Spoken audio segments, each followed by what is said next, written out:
ඔන්න ඉතින් ඈත කාලයක ජීවත් වුණා බොහොම අහිංසක මිනිස්සෙක්. එයාගේ නම තමයි රම්බණ්ඩා.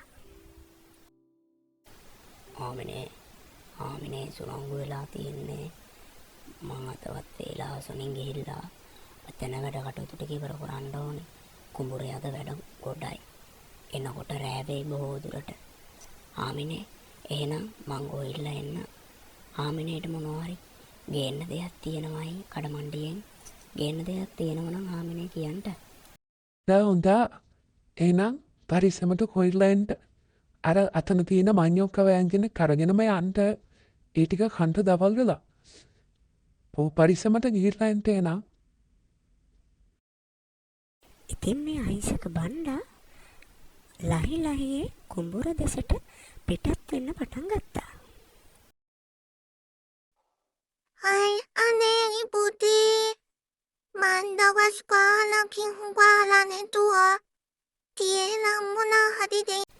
අපේ හාමිනේ තම්බගෙන දීපු මඤ්ඤොක්ක ටිකක් තියේ. ඔහේ මේක කන්ට. ඉතින් මේ බණ්ඩා කියන්නේ නම් පිනට දහමට බොහොම ලැති කෙනෙක්. කිසිම කෙනෙක්ට වරදක් නැතුව තමයි මේ බණ්ඩා ජීවත් වෙන්නේ. හැබැයි මේ බණ්ඩා බොහොම අහිංසක මිනිස්සෙක්. බණ්ඩා ආරංචිද එයා ගමේ වෙලා තියෙන දේ අපේ අර සිරීගේ නෝනා ඊයේ රෑ බිල්ලිවැල දාගෙනනේ. බලන්නකො අහිංසක කමට හිටපු කෙනා. සිරීගෙත් මං හිතන්නේ හුටපට තිබ්බා. මිනිස්සු කියන විදියට ඉතින් අපි නම් දැකලා නෑ ඕවා.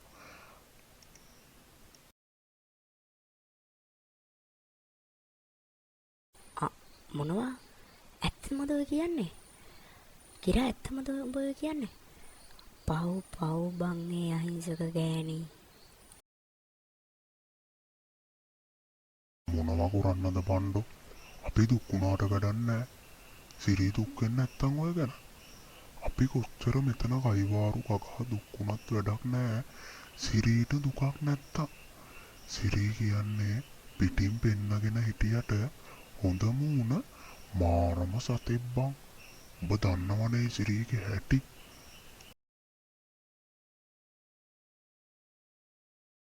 හරි මගේ කුඹුරට යන පාරණේම ගෙදර තියෙන්න මම පොඩ්ඩක් බලාගෙන යන්යන්කෝ.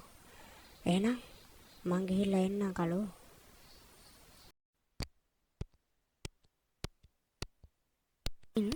මෙසේ කියෝ මේ රම්බණ්ඩා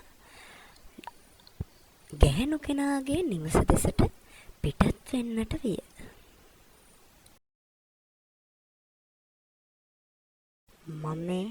මම මේ ආරංචිය ලැබුණ හැටිමයි සිරි අයියා ආවේ.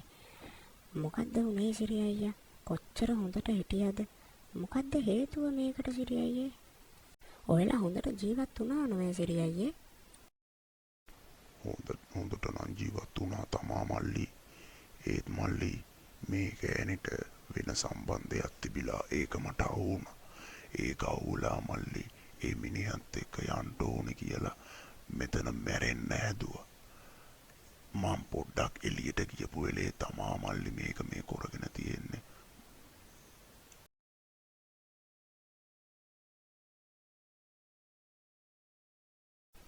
බලන්නකෝ සිරි අයියේ. මේ දරුවෙකුත් හිටිය නේද හම්බෙන්න. කොයිතරම් අපරාධයක්ද සිරි අයියේ මේක. අහස පොළොව නූලන අපරාධයක් නෙවෙයි. මේ මිනිස්සෙක් කරගෙන තියෙන්නේ. මොනවා කරන්නද මලේ? මේ කාලකන්ණි ගෑණියෙක් නිසා මට මගේ දරුවත් නැති වුණා.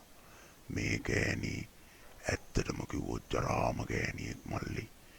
මේ ගෑණි ගැන කතා කරලා වැඩක් නැතුව මේ ගෑණි අන්තසරණ වෙලා ඉඳිද්දි බාරගත්තේ මම. ඇත්තටම කිව්වොත් මේ ගෑණි මරන්න ඕනි ගෑණියා.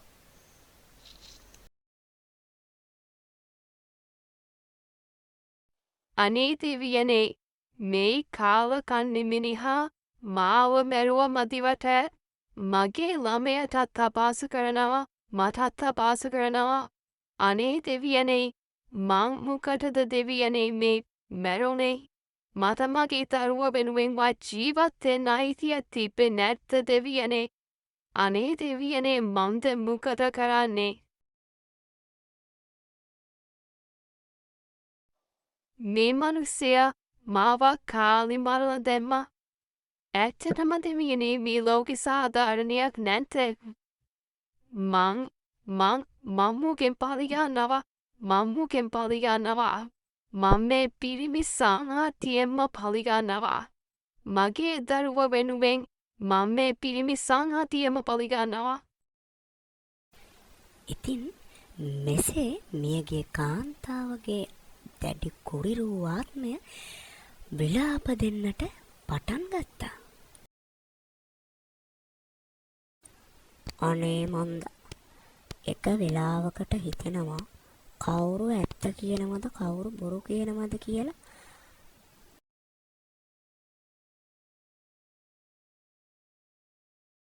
මුදලාලි අද වැඩ කරලා එන්ට සුණංගු වුණා.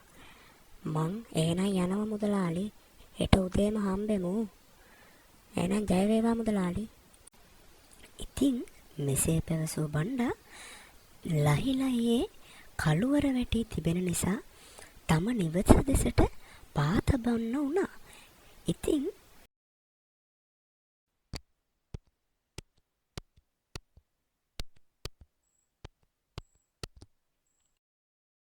ආමිනේ අත නම් බොහෝම තෙහෙට්ටුයි. අද කලියෙන් මං ඇලවෙනවා. එහෙනම් ආමිනෙත් ඇලවෙන්නකෝ. ඉතින් මේ රන් බණ්ඩ දන්නේ නෑ ඔහු අද මේ නිදාගන්න රාත්‍රිය තමයි ඔහුගේ අවසාන සුවසේ නිදාගන්න පුළුවන් රාත්‍රිය කියලා. ඉතින් අද රාත්‍රියේ බොහෝම අකටයුතු වැඩක් වෙන්න යන්නේ.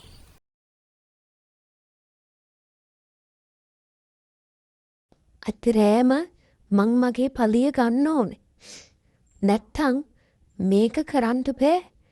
මම මේ මුළු පිරිමි සංහතියෙන්ම පලිය අරගෙන තමයි මගේ මේ දරුවන්ගේ පලිය ඉවර කරන්න.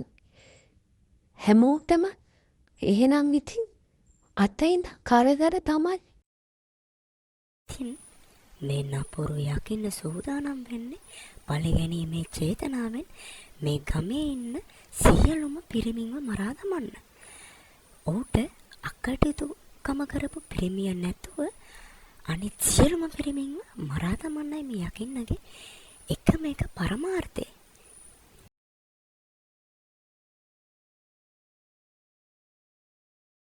ඉතින් ඇඳිරි වැටීමෙන් පසු මෙම භයානක යකින්න කෙමින් ගම දෙසට පැමිණෙන්න පටන් ගත්තා.